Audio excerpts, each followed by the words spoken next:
Halo Sobat Cerdas, apa kabar? Dalam program tentu bisa memberikan seberapa lagi kita minimal mengenyam pendidikan di Indonesia. Halo Sobat Cerdas, apa kabar? Hari ini senang sekali menjumpai lagi ya. Siapa lagi kalau bukan saya Helmi Kahaf untuk bisa berbincang menarik kemudian informatif terkait dunia pendidikan. Karena kita berada selalu setia dalam program Kahaf Bidik Bintang Pendidikan. Berbicara pendidikan menarik sekali. Karena apa? Karena dari pendidikan kita mampu mencerdaskan anak bangsa. Kualitas anak bangsa kemudian akan lebih optimal kalau kemudian pendidikan ini terus menjadi sebuah dasar untuk kita bisa mendapat sebuah kualitas dan bisa menjadikan diri kita lebih cerdas, pintar, dan berkualitas. Langsung saja yuk kita ngobrolin hal menarik ini bersama tamu kita yang sudah hadir di studio Kahaf. Siapa lagi kalau bukan? Yuk kita kenalan. Halo Sobat Cerdas di Rumah. Yes. Kenalin, nama aku Nanda Taya Satrio. Aku berumur 19 dan aku berkuliah di Universitas Negeri Surabaya. Lebih tepatnya, aku itu berasal dari Fakultas Ilmu Sosial dan Ilmu Politik. Untuk jurusan aku ada di Ilmu Komunikasi, teman-teman. Oke. Baik, berarti sekarang kuliahnya di UNESA ya? Iya, di UNESA di Lidah Kulon atau? Bukan, di Lidah Kulon dia? Lidah Wetan. Lidah Wetan ya? Di Lidah Wetan atau di Ketintang? Di Ketintang. Di Ketintang. Jurusannya apa tadi? Jurusan Ilmu Komunikasi. Oh, Ilkom ya. Jadi kalau kita berbicara bukan hanya Ilkomnya, tapi bagaimana masuk menuju satu jurusan yang kemudian menjadi impian atau menjadi harapan kita, itu kan pasti ada sebuah ceritanya ya. Iya. Nah, ada nggak cerita-cerita yang bisa dibagikan untuk bisa menjadi mahasiswa Ilmu Komunikasi Universitas Negeri Surabaya? Apakah susah, apakah gampang, atau ada cerita lain? Yuk. Oke, jadi gini teman-teman, dulu sebelum aku kuliah itu sebenarnya aku tuh nggak punya tujuan kuliah, teman-teman. Aku malah dulu itu interestnya itu sama kedinasan. Jadi aku lebih aktif latihan di kedinasan gitu, dan bahkan nggak kepikiran kuliah sama sekali. Tapi ya balik lagi, karena nggak direstuin sama orang tua, jadi aku harus ngambil alternatif, yaitu buat persiapan kuliah. Oh gitu. Berarti belum ada saat itu ya kemauan untuk berkuliah ya? Tapi sebenarnya itu tuh aku kelas 1 SMA itu waktu COVID kan. Itu aku sebenarnya udah nemu passion dan aku udah mantep banget buat masuk DKV sebenarnya. Oh, desain komunikasi visual. Iya. Nah, terus entah kenapa aku kelas 11 itu udah tertarik banget sama yang namanya kedinasan, karena ya prospek kerjanya jelas. Terus habis lulus pendidikan langsung dapat kerja gitu, enaknya gitu kan. Tapi ya orang tua namanya nggak ngedukung seperti itu. Terus ada nggak sebuah cerita yang bisa membuat kita lebih memahami begitu? Ternyata untuk memutuskan itu adalah hal yang sifatnya menantang, bukan sulit ya. Menantang. Saat kemudian ingin kedinasan, ternyata peluang yang didapatkan malah lebih sesuai harapan kita, tapi lebih ke second choice begitu kan. Nah, itu bagaimana cara kamu untuk bisa menerima seutuhnya begitu ya? Yes, nggak apa-apa, nggak kedinasan pun juga nggak ada masalah. Gimana kamu untuk memperjuangkan hal itu? Nah, teman-teman, dulu itu sebelum aku masuk kuliah itu aku fokusnya buat kedinasan, dan aku tuh belajar latihan fisik kan. Kalau kedinasan kan harus fisik gitu. Terus latihan modul-modulnya buat persiapan buat tes tulisnya itu, sama juga Rikes. Terus tiba-tiba orang tua nggak setuju dan aku tuh harus alternatif ngejar materi dong, yang dimana kalau anak-anak semester 2 kan, semester 2 kelas 12 itu udah disiapin toh buat bimbel atau apanya, biar waktu UTBK itu udah siap. Nah, aku tuh belum sama sekali.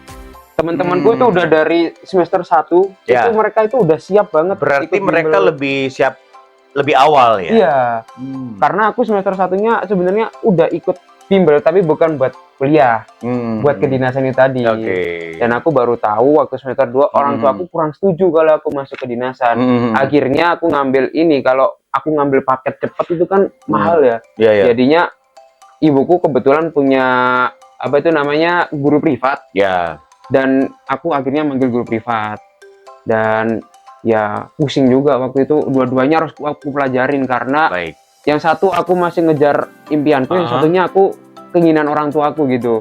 Jadi dua-duanya tabrakan, ya udah gitu. Ya udah, akhirnya tetap dilakukan dong. Iya, tetap dilakukan, harus. Tetap dilakukan, dan yang kemudian diraih saat ini ya jodohnya sama Universitas Negeri Surabaya. Iya. Tapi ngomongin tentang jodohnya dengan UNESA begitu, itu ada nggak maksudnya yang perlu di-share begitu? Selain perjuangan tadi ya, ini kan jalurnya pasti ada jalur yang kemudian diikutin kan? Ada jalur mandiri, UTBK atau apa? Seperti apa? Bisa diceritain ke Sobat Cerdas. Jadi pertama, waktu aku nggak jadi kedinasan, itu aku langsung daftar. Karena kalau di sekolah kan otomatis kan ya kolektif gitu, itu bareng-bareng daftar. Akhirnya aku pertama itu daftar di Universitas UPN. UPN itu aku daftar S1 Hubungan Internasional, sama satunya lagi UINSA. Sama juga Hubungan Internasional. Nah, itu aku nggak belajar sama sekali. Iya belajar, cuma ya itu sekedar itu doang. Itu aku belajar sama guru privat dan juga ngambil ini kelas ruang guru. Itu buat soalnya aku bedah-bedah sama guru privat itu tadi. Nah, singkat cerita, itu aku lagi ujian ya, udah mulai UTBK, itu aku udah masuk sana, udah masuk tempat tesnya. Aku toleh. Kenapa toleh? Ya karena bingung atau? Iya, karena semua anak-anak di sana udah pada siap, udah bawa buku yang tebel-tebel itu. Sebentar. Siap itu kamu lihat dari mana ya? Apakah dari bukunya doang tadi yang kamu sempat cerita, atau karena kamu ngelihat mereka wajahnya seolah-olah udah siap gitu loh? Iya, mereka kayak udah nggak ragu sama sekali. Mereka udah ngelihat penampilannya mereka. Iya, udah siap banget dan udah nggak bingung, gitu. Dia ngelihatnya jadi keder duluan. Iya, keder. Tapi ya tetap aja kayak aku, ini bukan tujuanku sih sebenarnya, udah nggak apa-apa. Jadi kayak Wallace gitu ya. Iya, Wallace aja. Yang gitu. karena dibilang karena kedinasannya itu yang malah yang jadi inceran gitu kan. Jadi ini ya udahlah second choice, nggak effort banget deh. Kalaupun bagaimanapun hasilnya, ya udahlah hajar gitu kan. Hajar. Terus. Nah, itu singkat cerita, akhirnya itu udah deket-deket pengumuman ya. Itu kebetulan waktu mau pengumuman itu, ibuku kebetulan sama ibu-ibu temanku itu ngumpul buat buka bareng kan. Hasilnya? Iya, hasilnya. Untuk lihat hasilnya? Iya. And then the result is? Nggak keterima. Ya. Itu ibuku padahal udah penasaran banget ini Mas, keterima gak ya? Dan harapan ibuku sebenarnya keterima. Dan setelah dibuka, enggak keterima. Artinya ada sebuah perasaan yang perlu kemudian kita tahu dong. Kamu sendiri perasaannya gimana? Orang tua kamu, terutama ibu kamu, itu bagaimana perasaannya saat melihat bahwa kenyataan tak sesuai dengan harapan, belum menjadi sebuah harapan, loh anakku kok nggak lolos, bagaimana? Jadi waktu itu kan aku sebenarnya nggak apa-apa, nggak masalah. Tapi ngelihat teman-temanku yang udah lulus, mereka udah enak gitu kan, udah keterima, udah jelas mereka tuh masuk kemana. Sedangkan aku masih pontang-panting harus nyari universitas tuh kemana, di Sambi. Ibuku yang kecewa banget, ayahku juga tentunya kecewa, tapi ya mau gimana lagi, kita sebagai anak harus membenarkan kesalahan kita gitu teman-teman. Jadi waktu itu aku menyesuaikan. Jadi sebenarnya aku nggak apa-apa, tapi karena ngelihat teman-temanku dan ibuku yang orang tuaku yang kecewa, aku jadi kayak berat hati. Aku langsung kayak aku belum ngasih apa-apa ke orang tua aku. Terlalu nyepelein hal kecil gitu loh. Sehingga kamu ngerasa bersalah bukan karena hasilnya, tapi karena usaha kamu yang merasa belum optimal gitu kan? Terus jadi artinya kan sebenarnya bukan kamu saja yang merasa gagal, tapi orang tuamu juga merasa kecewa dong. Betul ya? Dari kamu sendiri, Iyo, dan orang tua kamu itu bagaimana? Move on ya istilahnya ya. Karena kan aku rasa pasti juga ada perasaan-perasaan yang nggak bisa diungkapkan terkadang ya, untuk menerima kekecewaan dan sesuatu hal yang tidak sesuai harapan. Gimana tuh untuk bisa bangkit dari hal tersebut? Yang pertama, karena aku mikirnya aku nggak bisa gini terus. Kalau aku ikut depresi, kan ada tuh orang yang kalau udah nyerah itu dia depresi, akhirnya nyerah, udah naruh tanggung jawabnya, mereka udah ya udahlah kemana-mana juga main-main gitu kan. Kalau aku nggak, kayak aku ini belum ngapa-ngapain ya. Aku belum bisa banggain orang tua aku dari aku kecil sampai aku besar, aku belum pernah membanggain orang tua. Jadi kali ini aja aku harus bangkit buat membanggain orang tuaku. Akhirnya aku langsung cari alternatif informasi dari sekolah. Aku tanyain ke guru BK aku kan, Bu, ini ada informasi mandiri lagi nggak? Akhirnya ya udah didaftarin tuh, ditawarin. Ada UINSA, UPN, terus UNER, aku juga ikut UNER sama UNESA. Aku ikut ke empat itu semua. Dan pertama aku ngambil Winsa dan orang tua aku ternyata kurang cerdas. Anjir. Singkat cerita, aku pertama ikut UNESA jalur mandiri. Itu aku ngambil D4 karena aku udah pesimis banget kalau masuk S1 karena ilmuku sebenarnya belum merasa belum, bukan menghakimi ya, merasa saat ya itu. Merasa kalau ternyata ilmuku belum sampai kalau mau masuk S1. Aku ngambil D4 DKV sama satunya lagi tetap ngambil ini sih S1 juga. Tapi S1 DKV, DKV, S1 D4-nya kan DKV, D4-nya itu desain grafis salah. Oke, D4-nya desain grafis, S1-nya ambil DKV. Nah. Terus kemudian setelah mengambil keputusan untuk ambil jalur mandiri dan pilihannya jatuh pada UNESA dan UNER. Iya. Dan dari pilihan tadi ada UNER dan UNESA, akhirnya berlabuh kemana? Singkat cerita, itu waktu setelah aku ikut tesnya dua-duanya ini ya, itu aku keterima dua-duanya. Dan aku bingung dong. Iya. Kalau milih UNER itu apa jurusannya yang dipilih?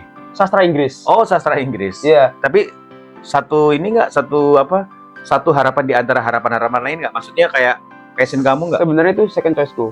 Tapi passion kamu nggak sastra Inggris?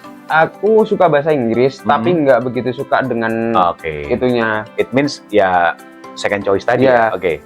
Dan pengen milih UNER tapi bukan jurusan keinginanku, milih UNESA atau milih UNESA yang favoritku yaitu ilmu komunikasi itu tadi. Oke, sebentar. Yang favorit ini UNESA-nya apa jurusannya? Jurusannya. Iya. Oke. Sebenarnya walaupun tidak di UNESA tidak apa-apa kan? Iya, nggak apa-apa. Apa-apa, pokoknya ilmu komunikasi. Iya, komunikasi, kalau enggak DKV. Baik. Jadi akhirnya kemudian yang bersambut dong. Harapannya pengen di jurusan ilmu komunikasi UNESA, kemudian mengambil jalur mandiri, akhirnya doa pun terhijabahi. Baiklah, sobat cerdas, dari obrolan kita di sini kita bisa mendapatkan satu manfaat luar biasa, lebih dari satu malah. Betul ya? Jadi apapun yang saat ini sedang kita perjuangkan, selalu ikhtiarkan. Selalu berikan semangat dari diri kita sendiri dan dari orang-orang di sekitar kita. Karena apa? Karena apapun yang saat ini sedang kita inginkan, tidak selalu akan kita dapatkan. Dan percayalah, Tuhan memberikan apa yang kita butuhkan. Terima kasih sekali lagi. Terima kasih. Ya. Sampai jumpa di lain kesempatan ya, sobat cerdas.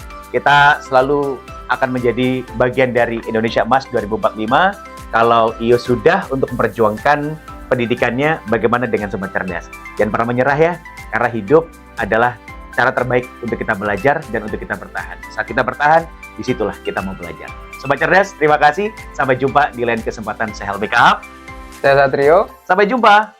Assalamualaikum. Dadah.